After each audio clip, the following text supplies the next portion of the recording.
If you've seen one of the live demo videos, you got a peek under the hood of one of my CIMTs. It's amazing how much we can find out about the health of our arteries using such a simple, safe, quick, easy, and inexpensive technology. But at the end of the day, what do the numbers say? This video looks at the results from my first CIMT in 2022, which was done with a company called CardioRisk. I found out about CardioRisk from Dr. Ford Brewer. He's a practicing physician with an associated YouTube channel called PrevMed. It focuses on metabolic and cardiovascular disease prevention. This guy used to run the prevention department at Johns Hopkins, so he has a lot of credibility. And he wrote the book on prevention myths, where he explains all the pros and cons of the various cardiovascular tests, including the CIMT. So when he recommends a company like CardioRisk as a good, reliable place to get a CIMT, I'm in. By the way, the co-author, Todd Eldridge, is the founder of CardioRisk. You can go to the CardioRisk website and click here to see their event schedule. Here's a sample of today's list just to give you some idea of their coverage. When I found out they were having a pop-up event in my area, well, as a high-risk person who's had multiple trips to the ER for heart attacks and stents, I just had to jump at the opportunity to get a CIMT. And I should point out that I have no relationship whatsoever with Dr. Ford Brewer or CardioRisk. This was done in October of 2022 at a local pop-up event with CardioRisk. Let's take it one section at a time. I love this first section because it summarizes the entire report with just 2 numbers. At 63 years old, my average intermediate thickness is highlighted in red because it's above what they consider a more typical 0.5 millimeters, which is odd because a quick Google search says a normal range is more like 0.6 to 0.7 millimeters. And the graph included in this report, which we'll see in a minute, says a person my age would expect to have an IMT of 0.8. And this area down here says the cutoff is a more reasonable 0.73. So I'm not giving this threshold much credibility. But the key takeaway is, by any measure, my IMT is high. That's good to know. And now I have a number I can track in the future to see if my lifestyle changes are having an impact. There's also this guy, my arterial age. This is a CardioRisk invention. They took the results from the 5 studies cited down here in this paragraph, averaged them all together, and built a model that produced this graph. Let's enlarge that. It shows how the intermediate thickness increases as your age increases based on the data in those studies. My intermediate thickness says my arterial age is in the upper 70s, according to this CardioRisk model. And I was only 63. That's not so great. Before we talk about the significance of the arterial age, let's go back up to the top of the report, scroll down a bit, and look at the other sections that we skipped. Honestly, this section doesn't do a whole lot for me. The early event risk is based on a study cited down here and frankly seems to contradict the rest of the report, so I don't pay much attention to that. This is the same number we saw earlier, except with a more reasonable threshold. Notice the wording. It's the average common carotid artery mean intermediate thickness. The mean IMT is just the average thickness of one measurement like we did in the live demo. CardioRisk takes several of these, the left side, the right side, lateral, anterior, posterior, etc., and averages them together to get this average number. The alert value here is a more reasonable 0.73 millimeters, not that 0.5 we saw above, so that does make sense. The average max region is the average of the peaks found in the various measurement regions. That would be this guy in this example from the live demo video. Average all the peaks from all the various measurements together to get the average max value over the region measured in this box or region. I believe they break it down into these cutoffs, so I'm definitely at a higher risk according to this peak metric.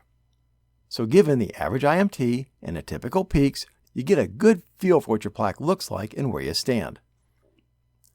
The plaque burden is the sum of all the plaques measured. In the live video, we measured one plaque like this. CardioRisk measures a bunch of those and adds them up. It's just another metric you can use to judge how much plaque you have. There's no alert value because any plaque is cause for concern. Personally, I'm not a big fan of this number because it includes all plaques.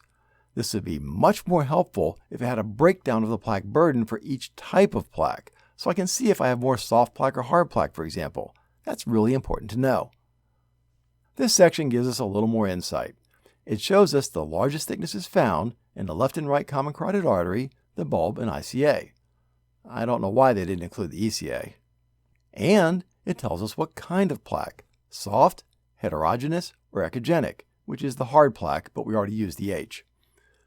It looks like mine is all heterogeneous, which means it's well on its way to becoming calcified and stable. That's good news. On the left side, the max values are lower than the right. That's good. These numbers don't have a plaque type associated with them because the plaques have to be bigger than 1.3 millimeters to be able to reliably see what type of plaque it is. Finally, on the second page of the report, there are some tiny thumbnails of my arteries. This is useless.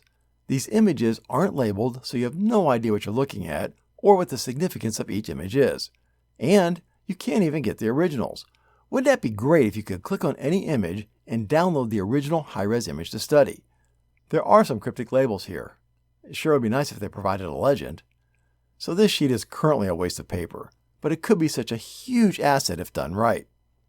Now, given what we learned in the live demo video, we could probably guess what these are.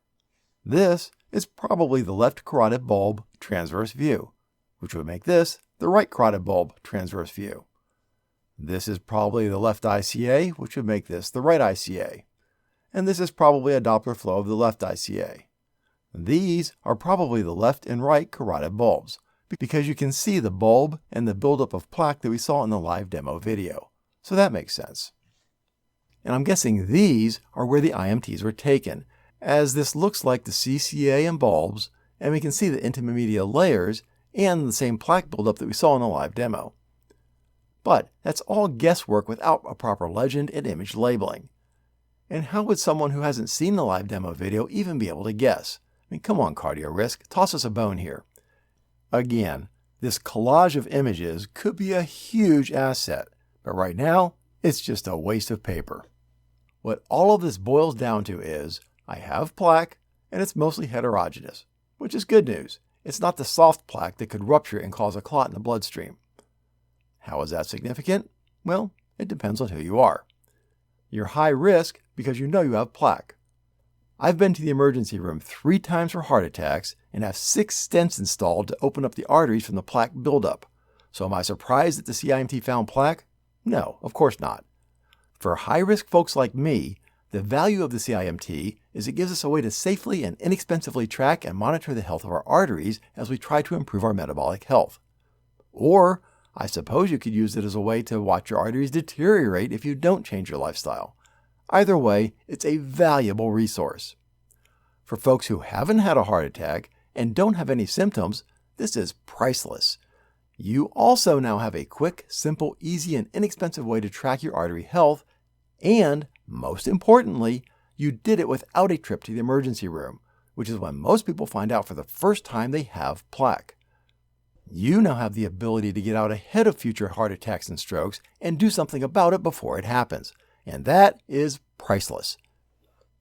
The most important takeaway from all of this is whether you're high risk or not, you now have a super easy, inexpensive, quick, and safe way to monitor your arterial health. It doesn't matter where you start on this curve. You can be an old fart up here like me who spent 65 years trashing his arteries, or you could be a younger person just starting your metabolic journey in excellent shape down here. The important thing is, if future CIMTs diverge this way from the norm, your plaque is getting worse.